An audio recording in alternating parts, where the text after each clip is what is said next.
Let's make spring veg risotto. This risotto recipe is perfect for these kind of meh spring days where it's not exactly cold, but it's not really warm either. So it uses lots of great spring veggies, so you kind of have that fresh feeling, but it's still a nice warm dish. So we are going to chop up some shallot as well as a bit of garlic and some mushrooms. My mother and grandmother always clean their mushrooms with a little paper towel before chopping them up.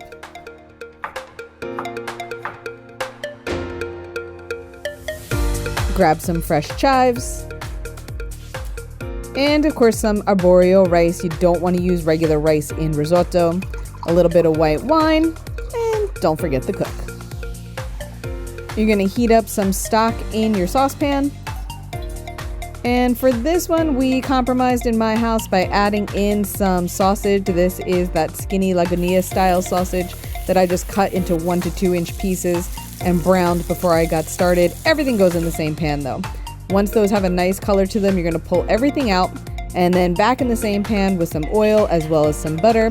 And this time we are going to add in those shallots, the garlic, and the mushrooms.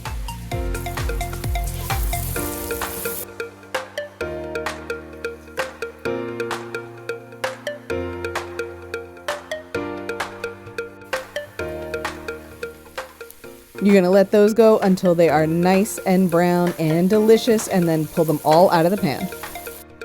Back in with some more olive oil as well as more butter, and this time we are going in with the rice.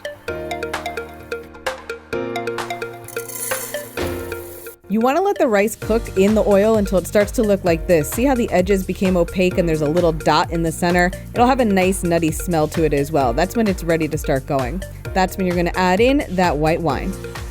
Again, don't forget the cook. Let the rice cook in the wine until it starts to look dry. It'll start to look something like this, and that's when you want to start to ladle in that warm stock. Keep cooking the risotto like this for about 15 minutes, adding in more stock every time it looks dry. It's going to start to get nice and creamy and have that great risotto texture. That's when we're going to go back in with those seared sausages, the cooked mushrooms, shallot, and garlic. Get that all stirred in. Remember, we're still adding stock as we go. I had a little leftover spinach pesto, so I tossed that in there too. It's really the beauty of risottos. They can take just about anything. Some fresh spinach, that's all going to wilt down in. Remember, still adding stock. Add in your chives, not all of them, just about half. The rest are going to go on top, and a couple of big handfuls of pecorino romano. And again, give everything a good stir. I added in some frozen peas at the very end. Just let them heat through, and then you are ready to rock. Buon appetito, loves.